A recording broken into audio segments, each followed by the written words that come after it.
Hello. Yes, Isa, you called me. What do you want to say? Hello. I hear you. Go ahead, Isa. What do you want to say? Uh, yeah. So, so you do believe that the angel Gabriel did come to Muhammad and communicate to him? No, I don't believe in that. I'm reading your story. This is what Muhammad told you. But you said when the angel came to him, he didn't say, "I couldn't read." He said, "What should I read?" So you said, so you do believe that he came to him? I'm explaining to you your story, my friend. It's you who do not understand your story. Your prophet told you a story. You Muslim don't understand it. I believe that Muhammad saw no one. He heard no one. He is a person who is fabricating stories, and he's a false prophet, and you know that. So who helped him in all those victories that he won in all those wars? What victories? What war have to do? Is that mean Alexander the Great? He must be God. Alexander the Great. Alexander the Great. Hold on. Are you saying to me that Alexander the Great, he was God? Where is Alexander the Great's followers right now? Where is the followers of Muhammad right now? 1 billion. 1 billion plus. Okay, hold on. Where is Alexander the Great's followers? Okay. So you are accusing your prophet to be a liar. What are you talking about? Because your prophet, he said that Muslims will be the minority in the world. Does that mean that Muhammad is a false prophet? Because based on, I want to know. If you're a prophet said, okay, hold on. The Quran confirmed, saying that those who follow Jesus, they will be the victorious until the judgment day. Is that correct? Yes, that's true. Okay, so the Quran confirmed that those who follow Jesus, they will be victorious. Jesus himself. Where Jesus are was they? Muslim and his followers are Muslim. Okay, let us go with you. Still, it's going to be following Jesus, not following Muhammad. Not following Muhammad. The Quran says those who follow Jesus. So where are those who follow Jesus according to Islam? Did Jesus help him with those victories? My friend, don't change the topic. Where those who follow Jesus? This was the first question. The first question I asked you. No. I'm asking you. You said the victory proving Muhammad to be a prophet of God. First of all, your prophet did not have a victory. If you're saying Jesus is God, why would he help someone who is, according to you, a false prophet and not spreading the correct religion? No, my friend, it's not God who helped him. The Bible says that God, he will let the sun rise upon the evil and the good ones. So and Jesus, he said, time will come and people will be killing you thinking they are doing favor to God, which means you will be able to kill me, but does not make you victorious. So you kill me, but that will make you a loser and I will be victorious. I kill you, that will make me a loser and that will make you not a victorious. So obviously, okay, hold on. Obviously, you as a Muslims, you have a wrong understanding who is victorious. You think victorious is the one who kill, not the one who is peaceful. Christianity have different. No, my question is, why would God give victory to a false prophet? And okay, hold on. I will go by you. Okay, okay. And he preserved his book, and he preserved his grave, and he preserved his religion. Let's see. Why would he do all this to a false prophet? Okay, we will see if this is true or not. First of all, your God did not give him victory because your God approved Muhammad to be false. Read with me carefully. This is your prophet, and this is Sahih Bukhari. Your prophet saying that he ate poison and he was killed by the poison. Do you agree? No, I don't agree with that. Okay, that means your prophet is lying. Thank you very much. So Muhammad, he said, okay, but this is Sahih Bukhari. The Bukhari is saying that Muhammad, he died by poison and he was suffering badly. And here look what he said. The prophet in his element of death, which he died, used to say, "O Aisha, I still feel the pain caused by the food I ate at Khaybar. And at this time, I feel as my aorta is being cut from that poison." That's wonderful. Now, who is the one saying that? This is Muhammad, and this is Sahih Bukhari. You cannot deny it. You can deny it, no problem, because you are ashamed of it. But look what happened here. You said that Allah, he preserved the book of Muhammad, correct? Let us see what is preserved about this story. Allah in the Quran said, if Muhammad is inventing Quran, I'm going to cut his artery. And this is exactly how Muhammad died. If we go in the Quran in chapter 69, verse number 64, it says the following. You can read it from the verses before it. If the messenger, if Muhammad were to invent any saying in our name, who is the one who's talking? Supposedly Allah. So Allah is making a threat that if Muhammad is to invent anything in my name, verse number 44, what Allah will do? We should certainly seize him by his right hand. Verse number 46, and we should certainly cut off his artery of his heart. And this is exactly how your prophet died. Now here we go. Your God Allah, he preserved the Quran to prove to us, and he preserved the hadith to prove to us that Muhammad is a false prophet who was inventing in his name. What do you say? So you do believe that the Quran was revealed by Allah to Muhammad, because that what you're reading is the Quran, which is revealed from Allah to Muhammad. So you're saying you believe that? Let me answer you. I believe that Muhammad, he fabricated a lie, but he never thought his lie is going to get him busted.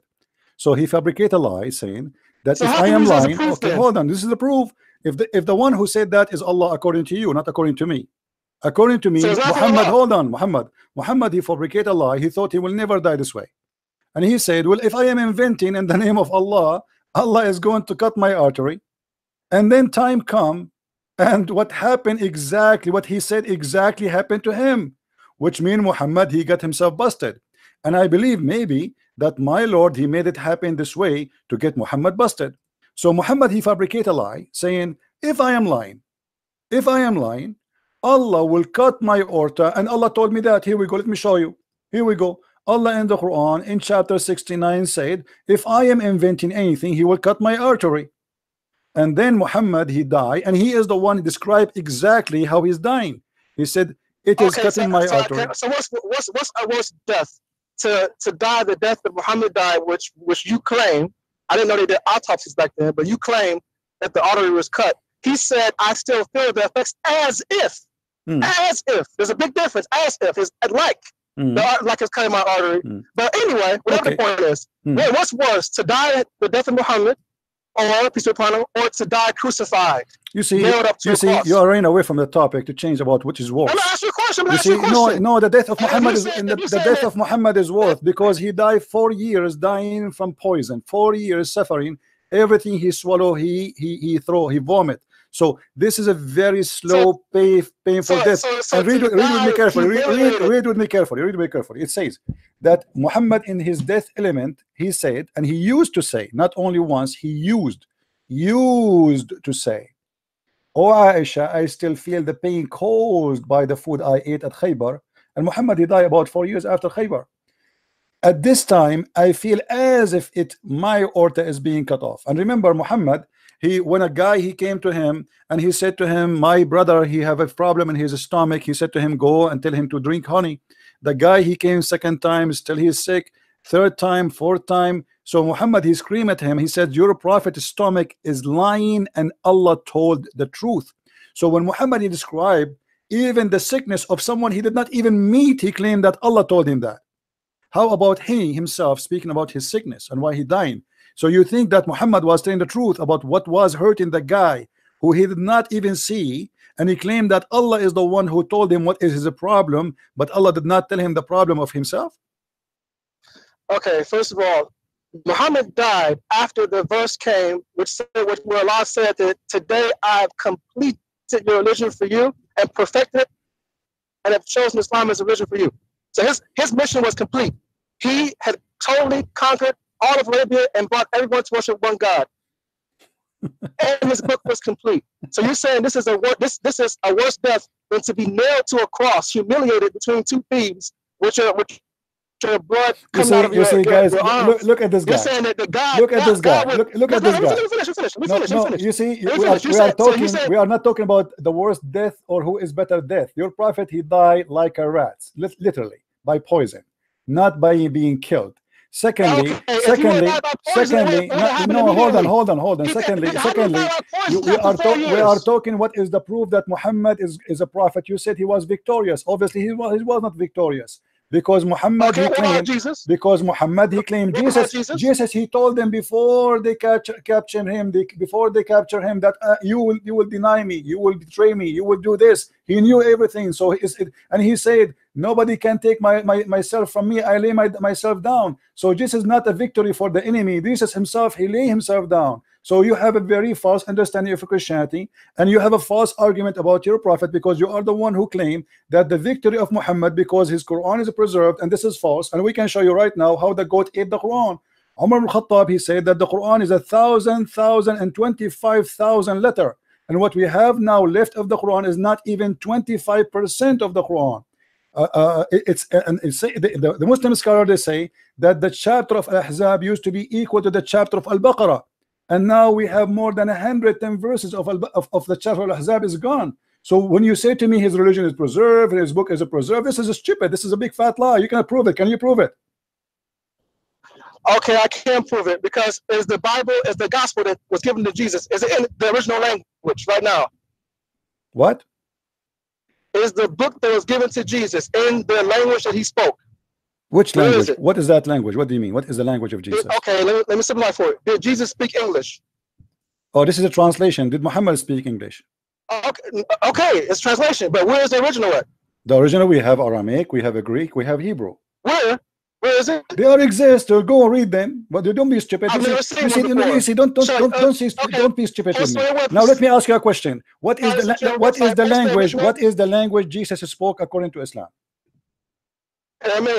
Aramaic. So why his book is called Injil? The whole point of it is, don't change the topic. You see, I'm getting you busted more and more. You are digging. Now listen. Why your God named the book of Jesus Injil when this is a Greek word? If his language is Hebrew and his book is in Hebrew, so how the book, which is the gospel, which is Injil, became Injil in Islam? Why Allah he chose such a name?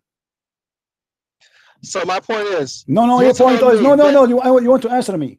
If Jesus he spoke Hebrew, how Allah he called the name of the book of Jesus Injil, which is a Greek word? Okay, first of all, in the Quran does not specify what language that Jesus spoke. You are the one who told me a second ago. Hold on, no, the Quran specifies. Don't be stupid. The Quran specifies. The Quran says we never send a messenger except he speak in the tongue of his people. Are you denying that? No, of course not. Of course. Okay. So what is the what is the tongue of the Jews? Hebrew. Okay, so the language of Jesus must be Hebrew. Don't be stupid. Here we go. Fine, Hebrew. So why the language, which is why the Bible of Jesus in the Quran, it's named as Injil, which is a Greek word? The whole point of it is he did not speak English. Where is the English Bible? What are you talking about? Why? I'm asking you. Your God. He named him. Your God named the book. My point who is the one who chose the word? Shut up. Answer me. Don't play games. You can't play games with me. Why the name of Jesus called Injil when Jesus he spoke Hebrew? Go to the tafsir, you'll find out. You do tafsir. You are the ones. You see, you are getting busted. You agreed with me that Allah he never sent a messenger unless he speak the tongue of his people, and we show you the verse in the Quran. And now we are asking you. You are the one who mentioned the language of Jesus. You said to me, why the Bible in English now? Which is very silly. Like you're talking like a kid. And now we ask you the same question: why the Quran is in English? So now why is that a translation? Is that a false translation? Are you saying to me? Are you saying to me that Allah? You are just a kid. You are just want to shout. Are you going to talk or you want to shout? I'm asking you. I want a serious answer. Don't tell me so. Go and see the tafsir. Why Allah he chose the word Injil, which is a Greek word for the name of the book of Jesus, if he is a Hebrew, spoke Hebrew? Go ahead. I don't know why it's called Injil. I don't know what language Injil is. I don't know why that was chosen. Okay, let your dad call me. Let the man of the house call me. Don't tell me go and read tafsir. You are being stupid. You are jumping like a monkey from a topic to the topic to a topic to a topic. If Muhammad is proven to be a prophet because he killed and he was victorious, that means Trump is victorious. Here we go. ISIS is destroyed. That means he's God. He's a prophet. That's stupid. That's the most stupid argument. Muhammad, he died like a rat, and he claimed victorious. And not only that, Muhammad, he claimed that when he died, his body will not be consumed. And the Muslim did not bury him for 3 days. And then they noticed that he started farting. His belly, the fart was getting like crazy. His belly became so big from gas. His nails became green. And even Ibn Abbas, he said, قد أسن الرسول, bury him. He became stinky. فهو يأسن كما يأسن البشر. What victory? Forcing people to convert to your religion, this is not victory, my friend. The same day Muhammad, he died, the same day tens of thousands of Arab left Islam. Go and read the word, the history is called the War of Apostate. The same day Muhammad died. They just heard the news. What victory? Victory of a sword? You lost your sword. Your sword is not with you. Numbers mean nothing, because you Muslims are many cults today, and you are killing each other.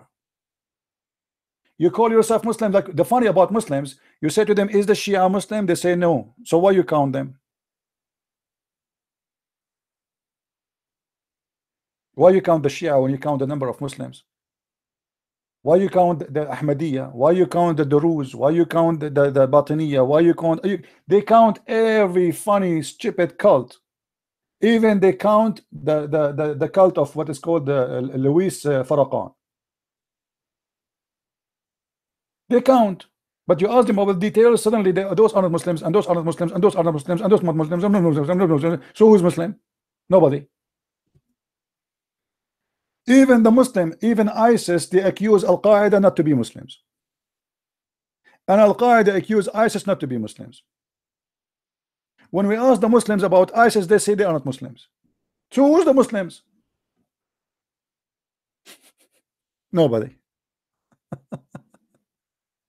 Nobody. Your numbers is potato, my friend. Don't call me. Don't call me. Let your dad call me. I want the man of the house to call me. Your mom. With my respect to your mom. A bunch of kids, they have no idea what they are talking about. The proof of Muhammad to be a prophet, that he was victorious, he was not victorious. What kind of victory this victory is? He died with a very bad name and bad reputation. That is a defeat.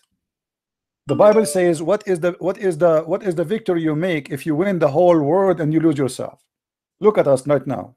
After 1400 years, who can speak good about Muhammad? The child molester, killer, criminal, thief, rapist. He ordered Muslim women to give themselves to sleep with them. What victory is that? The victorious is the one who make people love him.